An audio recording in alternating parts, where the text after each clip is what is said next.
আমরা তো নিজেরাও বাঁচি কম, আপনজনদেরকে বাঁচানোর ফিকির করি আরো কম। আমাদের ছেলে মেয়েদের ফিউচার গড়ার জন্য আমরা খুব চেষ্টা করি, মেহনত করি, করা ভালো, কিন্তু আসলে কোন ফিউচারটা তার গড়া দরকার আমরা ভালো মন্দের ওজন করতে জানি না, তারতম্য করতে জানি না। কোনটা তার জন্য নিশ্চিত ভবিষ্যৎ আর কোনটা তার অনিশ্চিত ভবিষ্যৎ, কোন ভবিষ্যৎ তার জন্য ধ্বংসাত্মক হবে, কোনটা তার জন্য লাভজনক হবে। অনেকেই আমাদের এই খবর অনেকেরই থাকে না, অনেকেরই থাকে না। আল্লাহ রাব্বুল আলামিন আরেক জায়গায় বলেছেন, ওয়া'মুর আহলাকা বিসসালাতি ওয়াসতাবির আলাইহা, তুমি তোমার পরিবার পরিজনকে নামাজের নির্দেশ দাও, তুমিও এতে কষ্ট করে হলেও দৃঢ়পদ থাকো, মজবুত থাকো। এতে বোঝা যায় নিয়মিত নামাজ পড়াতে, নামাজের উপর উঠতে এবং নিজের পরিবার পরিজনকে উঠাতে কিছু কষ্ট ক্লেশ উঠাতে হয়। ছেলে পেলে বড় হয়ে গেলে একটু বেশি করে বললে, পিড়াপিড়ি করলে হয়তো একটু ধমকও দিতে পারে, ধমক দিয়ে উঠতে পারে, গুঞ্জরণ দিয়ে উঠতে পারে। আল্লাহ রাব্বুল আলামিন বলেছেন, ওয়াসতাবির আলাইহা, আমি তোমার কাছে এগুলো চাই। লা নাসআলুকা রিজকা নাহনু নারযুকুক, জাগতিক কোনো কিছু চাই না, আমি চাই তুমি আমার ইবাদত করো, ইবাদতে মজবুত থাকো, তোমার পরিবার পরিজন ইবাদতে মজবুত থাকুক, আমাকে কিছুই দিতে হবে না। আমাকে কেন দিতে হবে? নাহনু নারযুকুকা, রিজিক তো আমি দেই, জাগতিক সব কিছুর ব্যবস্থা তো আমি করি, তা আমি তোমার কাছে চাই না। আল্লাহ যেটা চান না সেটা নিয়ে আমরা ব্যতিব্যস্ত, মত্ত। আল্লাহ যেটা চান সেটা আমাদের কাছে এডিশনাল, অতিরিক্ত, এটা আমাদের ঐচ্ছিক হয়ে গেছে। মুসলমানের ছেলেরা পড়বে মাদ্রাসায়, তো ধর্মীয় বিষয়গুলো প্রধানভাবে পড়ে, জাগতিক বিষয় পাশাপাশি পড়ে। কিন্তু মুসলমানের ছেলেরা, কোটি কোটি ছেলে, কোটি কোটি মেয়ে স্কুলে কলেজে যারা পড়ে, জাগতিক বিষয়গুলো আবশ্যিক, ধর্মীয় বিষয়ের আবশ্যকতা তেমন একটা নাই। ধর্মীয় বিষয় পড়াতে দেয় যে ধর্মীয় বিষয় নিজে দেখে দেখেও পড়তে জানে না। অনেক প্রতিষ্ঠানে হুজুর স্যার নিজে সূরা ফাতিহাই জানে না। অনেক প্রতিষ্ঠানে মুজাব্বিদের শিক্ষক, তাজবিদের শিক্ষক, যিনি মুজাব্বিদ, শব্দ মুজাব্বিদ, তাজবিদে যিনি মজবুত, মানে কোরআনে কারীম সহিভাবে যিনি পড়বেন এবং পড়াবেন, যিনি শিখাবেন, ছেলেদেরকে গড়ে তুলবেন, তার কেরাতটাই ঠিক নাই। দ্বীনের ব্যাপারে, ধর্মের ব্যাপারে এত উদাসীন, এই উদাসীনতা তো আমাদেরকে জাহান্নামের ওই ইন্ধন বানিয়ে ফেলবে। যেই জাহান্নামের দায়িত্ব যারা পালন করে তারা ওই সমস্ত ফেরেশতা যারা গিলাদুন শিদাদুন লা ইয়াসুনাল্লাহ মা আমারহুম ওয়া ইয়াফআলুনা মা ইউমারুন। আমার ছেলের ক্যারিয়ার গড়ার জন্য আমার চিন্তা করা একান্ত উচিত, যেহেতু আমি অভিভাবক। কিন্তু ক্যারিয়ার আসলে কোনটা? নাহমাদুহু ওয়া নাস্তাঈনুহু ওয়া নাস্তাগফিরুহু ওয়া নু'মিনু বিহি ওয়া নাতাওয়াক্কালু আলাইহি ওয়া নাউযু বিল্লাহি মিন শুরুরি আনফুসিনা ওয়া মিন সাইয়্যাতি আ'মালিনা। من يهده الله فلا مضل له ومن يضلله فلا هادي له ونشهد أن لا إله إلا الله وحده لا شريك له ونشهد أن سيدنا ومولانا محمدا عبده ورسوله صلى الله تعالى عليه وعلى آله وأصحابه وبارك وسلم تسليما كثيرا كثيرا. أما بعد، فأعوذ بالله من الشيطان الرجيم. بسم الله الرحمن الرحيم. يا أيها الذين آمنوا قوا أنفسكم قوا أنفسكم وأهليكم نارا وقودها الناس والحجارة عليها ملائكة غلاظ شداد لا يعصون الله ما أمرهم ويفعلون ما يؤمرون صدق الله مولانا العظيم وقال سيدنا رسول الله صلى الله عليه وسلم مروا أولادكم بالصلاة إذا بلغوا 7 واضربوهم عليها إذا بلغوا 10 أو كما قال النبي عليه الصلاة والسلام মহান আল্লাহ রব্বুল আলামিনের শুকর, পরকাল সাজানোর উদ্দেশ্যে তিনি আমাদেরকে মসজিদে আসার তৌফিক দান করেছেন। আলহামদুলিল্লাহ। পরকালের সুখ যেরকম পরম সুখ, পরকালের দুঃখ সেরকম চরম দুঃখ। দুনিয়াতে সুখ দুঃখের মিশ্রণ আছে, পরকালে একচেটিয়া সুখ অথবা একচেটিয়া দুঃখ। দুনিয়াতে সকালে ব্যথা লাগে, বিকালে ব্যথা নাই, রাতে আবার ব্যথা উঠে। সকালে খাবার পেল, বিকালে আবার উপোস করে, আবার রাতের বেলায় খাবারের ব্যবস্থা হয়। এ ধরনের নানান রকম পেরেশানি এবং খুশি একসাথে হয়। রোদ আছে, বৃষ্টি আছে, দুইটাই আছে। কখনো শুকায়, কখনো ভিজে। পরকালে আল্লাহ রব্বুল আলামিন যার জন্য সুখ রেখেছেন, অনন্ত অসীম কালের সুখ। আল্লাহ আমাদের সবাইকে দান করেন।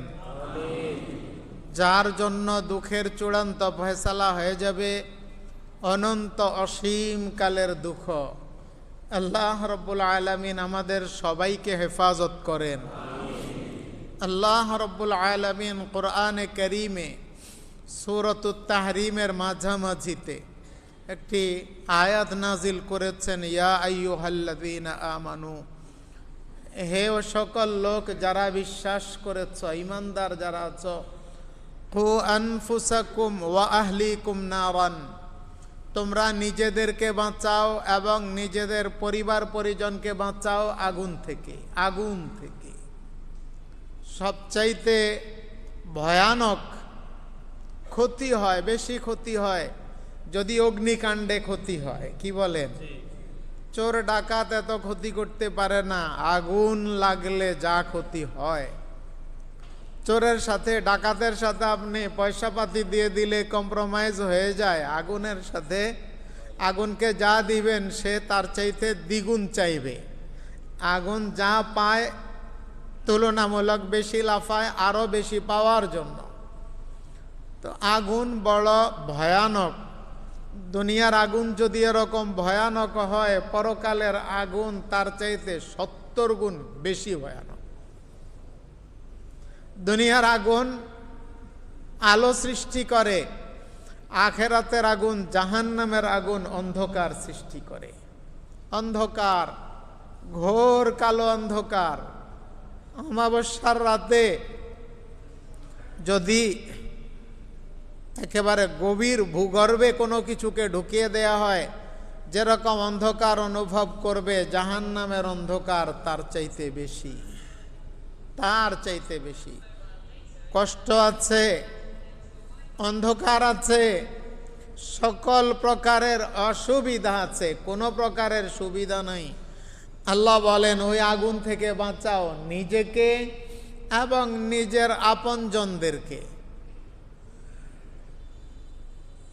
যে আগুনের ইন্ধন হবে, গ্রামে বলে নুড়া, নুড়া চিনেন? ইন্ধন হবে আন্নাসু ওয়াল হিজারা,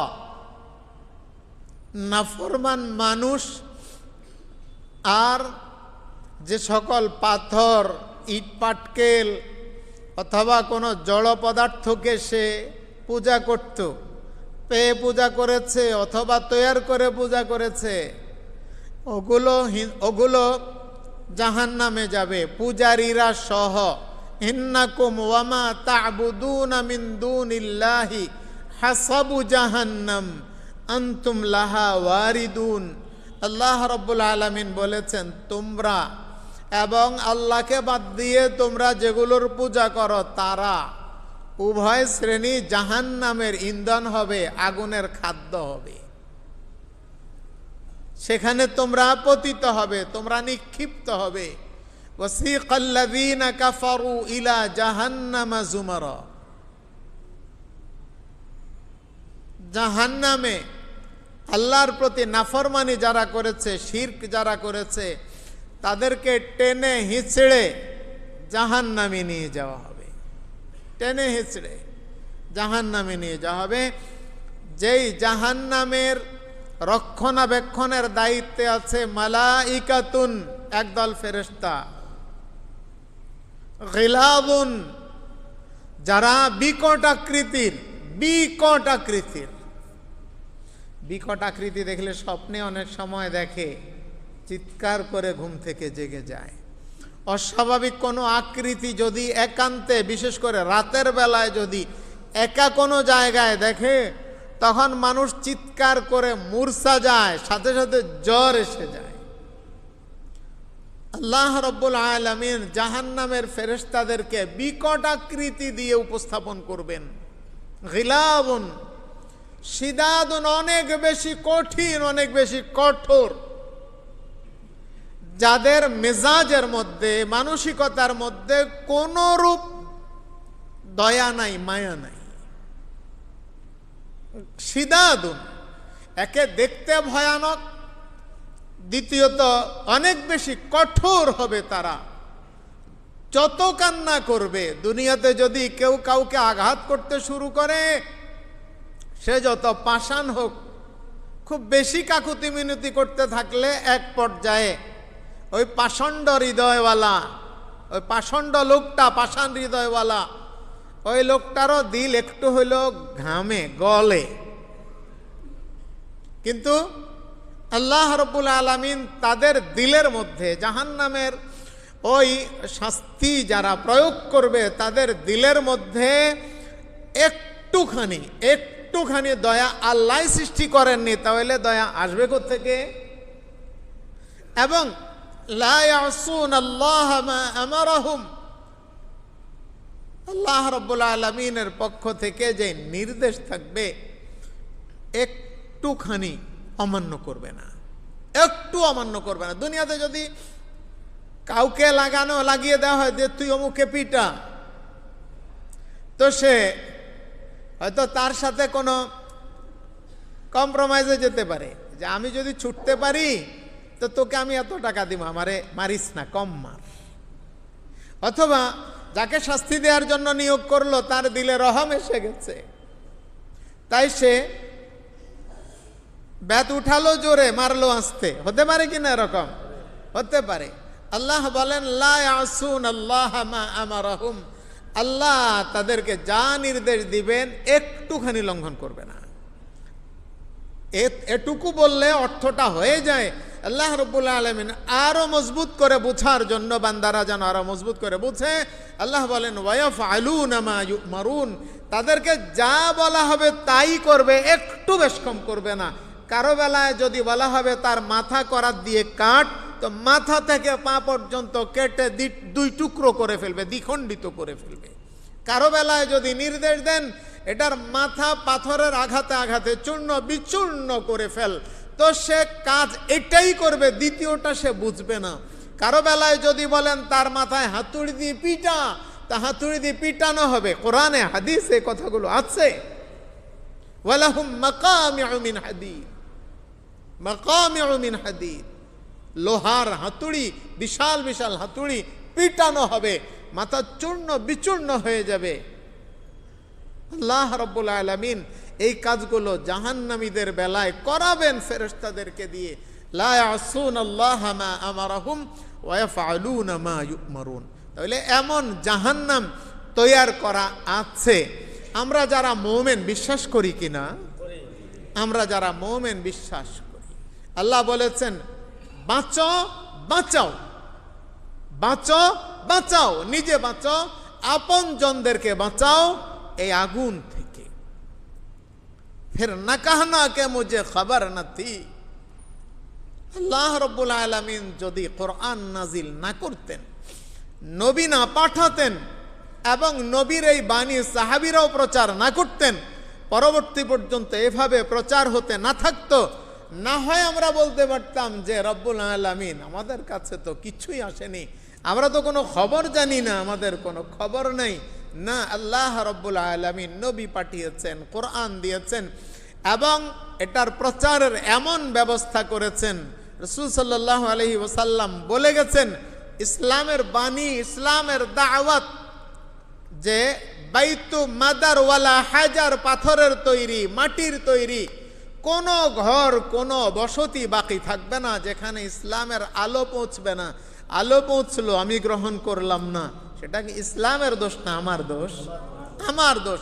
ইসলামের বাণী পৌঁছেছে, পৌঁছবে, পৌঁছেছিল, কোনো ঘর, কোনো মানুষ বাকি থাকবে না। তো আল্লাহ রাব্বুল আলামিন এই ধমকি দিয়ে দিলেন কোরআনে কারীমে, যারা নিজে বাঁচবে না অথবা বাঁচাবে না, দুইটা অথবা একটা, তাদের জন্য আল্লাহ রাব্বুল আলামিন জাহান্নামে এই শাস্তির ব্যবস্থা করে রেখেছেন। আমরা তো নিজেরাও বাঁচি কম, আপনজনদেরকে বাঁচানোর ফিকির করি আরো কম। আমাদের ছেলে মেয়েদের ফিউচার গড়ার জন্য আমরা খুব চেষ্টা করি, মেহনত করি, করা ভালো, কিন্তু আসলে কোন ফিউচারটা তার গড়া দরকার আমরা ভালো মন্দের ওজন করতে জানি না, তারতম্য করতে জানি না, কোনটা তার জন্য নিশ্চিত ভবিষ্যৎ আর কোনটা তার অনিশ্চিত ভবিষ্যৎ, কোন ভবিষ্যৎ তার জন্য ধ্বংসাত্মক হবে, কোনটা তার জন্য লাভজনক হবে। অনেকেই আমাদের এই খবর অনেকেরই থাকে না, অনেকেরই থাকে না। আল্লাহ রাব্বুল আলামিন আরেক জায়গায় বলেছেন, ওয়া'মুর আহলাকা বিস-সালাতি ওয়াসতাবির আলাইহা, তুমি তোমার পরিবার পরিজনকে নামাজের নির্দেশ দাও, তুমিও এতে কষ্ট করে হলেও দৃঢ়পদ থাকো, মজবুত থাকো। এতে বোঝা যায় নিয়মিত নামাজ পড়তে, পড়াতে, নামাজের উপর উঠতে এবং নিজের পরিবার পরিজনকে উঠাতে কিছু কষ্ট ক্লেশ উঠাতে হয়। ছেলে পেলে বড় হয়ে গেলে একটু বেশি করে বললে, পিড়াপিড়ি করলে হয়তো একটু ধমকও দিতে পারে, ধমক দিয়ে উঠতে পারে, গুঞ্জরণ দিয়ে উঠতে পারে। আল্লাহ রাব্বুল আলামিন বলেছেন, ওয়াসতাবির আলাইহা, আমি তোমার কাছে এগুলো চাই, লা নাসআলুকা রিজকা নাহনু নারযুকুক, জাগতিক কোনো কিছু চাই না, আমি চাই তুমি আমার ইবাদত করো, ইবাদতে মজবুত থাকো, তোমার পরিবার পরিজন ইবাদতে মজবুত থাকুক, আমাকে কিছুই দিতে হবে না। আমাকে কেন দিতে হবে? নাহনু নারযুকুকা, রিজিক তো আমি দেই, জাগতিক সব কিছুর ব্যবস্থা তো আমি করি, তা আমি তোমার কাছে চাই না। আল্লাহ যেটা চান না সেটা নিয়ে আমরা ব্যতিব্যস্ত, মত্ত। আল্লাহ যেটা চান সেটা আমাদের কাছে এডিশনাল, অতিরিক্ত, এটা আমাদের ঐচ্ছিক হয়ে গেছে। মুসলমানের ছেলেরা পড়বে মাদ্রাসায়, তো ধর্মীয় বিষয়গুলো প্রধানভাবে পড়ে, জাগতিক বিষয় পাশাপাশি পড়ে, কিন্তু মুসলমানের ছেলেরা, কোটি কোটি ছেলে, কোটি কোটি মেয়ে স্কুলে কলেজে যারা পড়ে, জাগতিক বিষয়গুলো আবশ্যিক, ধর্মীয় বিষয়ের আবশ্যকতা তেমন একটা নাই। ধর্মীয় বিষয় পড়াতে দেয় যে ধর্মীয় বিষয় নিজে দেখে দেখেও পড়তে জানে না। অনেক প্রতিষ্ঠানে হুজুর স্যার নিজে সূরা ফাতিহাই জানে না। অনেক প্রতিষ্ঠানে মুজাব্বিদের শিক্ষক, তাজবিদের শিক্ষক, যিনি মুজাব্বিদ, শব্দ মুজাব্বিদ, তাজবিদে যিনি মজবুত, মানে কোরআনে কারীম সহিভাবে যিনি পড়বেন এবং পড়াবেন, যিনি শিখাবেন, ছেলেদেরকে গড়ে তুলবেন, তার কেরাতটাই ঠিক নাই।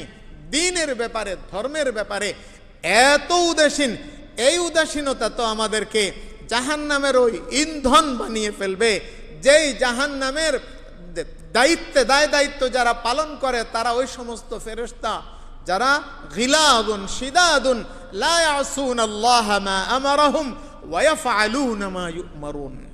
আমার ছেলের ক্যারিয়ার গড়ার জন্য আমার চিন্তা করা একান্ত উচিত, যেহেতু আমি অভিভাবক। কিন্তু ক্যারিয়ার আসলে কোনটা? আমার ছেলে ডাক্তার হওয়া দরকার, জগতের জন্য উপকারী হবে, ইঞ্জিনিয়ার হওয়া দরকার, আমার ছেলে আইনজ্ঞ হওয়া দরকার, আমার ছেলে বিমানের পাইলট হওয়া দরকার। দরকার অবশ্যই, সেই দরকারগুলো ফরজ না নফল? সেই দরকারগুলো আপনি যদি ফরজ বলেন বড় জোর কেফায়া বলবেন, তবে ফরজ না। ফরজে আইন নামাজ, ফরজে আইন কোরআন তেলাওয়াত, ফরজে আইন রোজা, ফরজে আইন শরীয়তের পর্দা পুশিদা পালন করা, ওগুলোকে উপেক্ষা করে, ওগুলোকে অবজ্ঞা করে আমি আমার ছেলেকে যেটার জন্য পাগল বানাচ্ছি, আমি পাগল হয়ে যেটার পিছনে দৌড়াচ্ছি, সেটা বেদরকারি না, ভুল বুঝবেন না, দরকারি। তবে অত দরকারি নয় যত দরকারি আমরা মনে করে রেখেছি যে প্রয়োজনের নামাজ বাদ রাতের 2টা পর্যন্ত পড়বে, 8টা বাজে উঠবে, 9টা বাজে পরীক্ষা দিতে যাবে। পরীক্ষার কারণে নামাজ বাদ, পরীক্ষার প্রিপারেশন নিতে হবে। এজন্য দিনের কোনো বালাই নাই। কোরআন তেলাওয়াত তো আমিও জানি না, ছেলেকে কি জানাবো? কোরআন তেলাওয়াত তো শিখাইও নাই। ইংরেজি শিক্ষক, ইংরেজি যিনি পড়ান, অঙ্ক যিনি করান, তাকে অনেক সমীহ করি, অনেক বেশি হাদিয়া দেই, ভালো কথা দেন। কিন্তু যিনি কোরআন শরীফ পড়ান তিনি 1000 টাকা চাইলেও আরো মুলামুলি করি। ইংরেজি শিক্ষক যেদিন আসবেন ওই দিন টেলিভিশনে যা কিছু দেখায় শিক্ষকের আশাটাকে, পড়ানোটাকে প্রাধান্য দেই। কিন্তু আরবি শিক্ষক যখন আসবেন তখন নাটক, হুজুর আজকে চলে যান, মেহমান এসেছে, হুজুর আজকে চলে যান, আরেকদিন এসেছে, হুজুর আজকে বেড়াতে যাব। তো আরবির বিষয়টাকে আমরা ওই স্তরে রেখেছি, অথচ ওটা দিয়ে আমি জাহান্নাম থেকে বাঁচবো। আর যেগুলোকে গুরুত্ব দিচ্ছি ওগুলো আমার দুনিয়াতে কাজে লাগতেও পারে, নাও লাগতে পারে। যেগুলোকে গুরুত্ব দিচ্ছি ওগুলো গুরুত্ব দেই, অসুবিধা নাই, কিন্তু তার স্তর আমাকে বুঝতে হবে, ক্লাস বুঝতে হবে, কোনটা কোন পর্যায়ের। ওটা আমি একদম বাদ দিতে বলছি না, ওটা একদম দরকারি না এ কথা বলছি না, দরকারি। তবে কোনটা কোন ক্লাসের দরকারি আমি যদি সেটা না বুঝি, আমি যদি 1 টাকার দরকারকে 100 টাকার দরকারের চাইতে বেশি বুঝি, তাহলে তো আমি 99 গুণ বেশি বোকা। এই বিষয়গুলো আমাদের বোঝার দরকার আছে। আমাদের সন্তান, আমরা চাই সন্তান মানুষ হোক। আপনি বলেন কি পড়লে, কিভাবে সন্তানকে গড়ে তুললে সন্তান বাবা মাকে শ্রদ্ধা করে, বাবা মার ইকরাম করে, বাবা মার তাওযীম করে, বাবা মায়ের দোয়া নেওয়ার মতো হয়?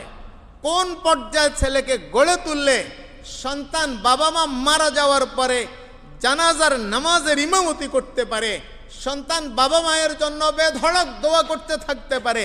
কোন ভাবে আপনি ছেলেকে গড়ে তুললে, আপনি যেটাই বানাবেন বানান, কিন্তু বুনিয়াদটা তো আপনি ঠিক করবেন।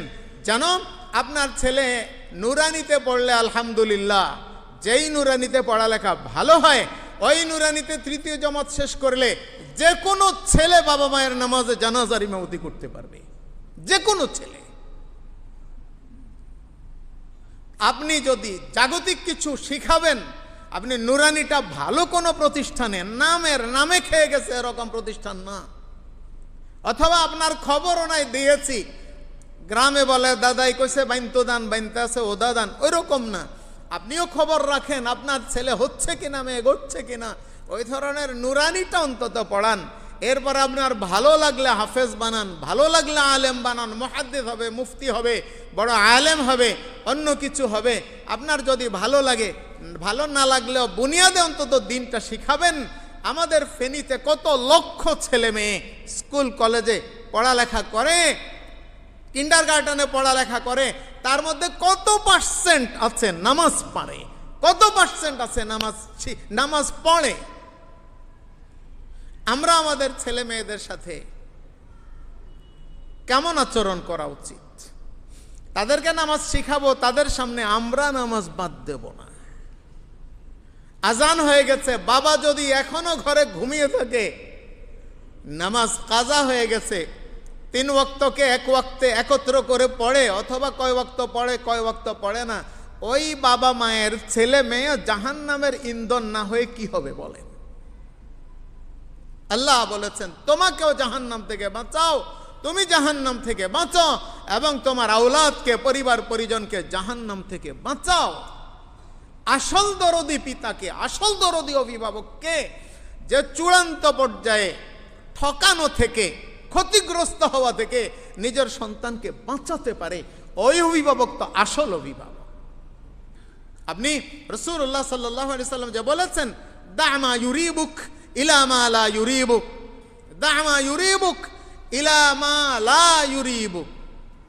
একটা হচ্ছে সন্দেহযুক্ত, আর একটা হচ্ছে নিশ্চিত। রাসূল সাল্লাল্লাহু আলাইহি সাল্লাম বলেন তো পৃথিবীর বুকে যত মানুষ এসেছে, যত মানুষ আসবে, সবচাইতে দামি কোন মানুষের কথা একটু বলেন? রাসূলুল্লাহ সাল্লাল্লাহু আলাইহি সাল্লাম তিনি বলেছেন, দা'মা ইউরিবুক ইলা মা লা ইউরিবুক, যেটাতে সন্দেহ আছে, হলেও হতে পারে, না হলেও না হতে পারে, সেটা বাদ দিয়ে ধরো যেটাতে কোনো সন্দেহ নাই। আপনি বলেন একটা ছেলে নামাজি হলে, একটা ছেলে দিনদার হলে সে কামিয়াব হবে, সফল কাম হবে, এতে কোনো সন্দেহ আছে? কিন্তু যদি বেনামাজি হয়, জাগতিক লাইনে আপনি কোনো কিছু শিখান, যত বড়ই করার চিন্তা করেন, ফিকির করেন, স্বপ্ন দেখেন, ওই স্বপ্ন তো আপনার দুঃস্বপ্নেও পরিণত হতে পারে জাগতিক লাইনে। তারপরেও কোনো আলেম কখনো এই কথা বলবেন না, আপনি জাগতিক শিক্ষা দিবেন না, শিক্ষিত বানাবেন না, এটা কেউই বলবেন না। সবাই বলবেন জাগতিক লাইনেও যদি শিখান, আগে দিনদার বানান ভাই, আগে দিনদার বানান। আপনি কি বিশ্বাস করেন আপনার ছেলে মেয়ে যদি আপনার অবহেলার কারণে দিনদার না হয়, নামাজি না হয়, যদি আপনার অবহেলার কারণে সে আল্লাহকে ভয়কারী না হয়, তাহলে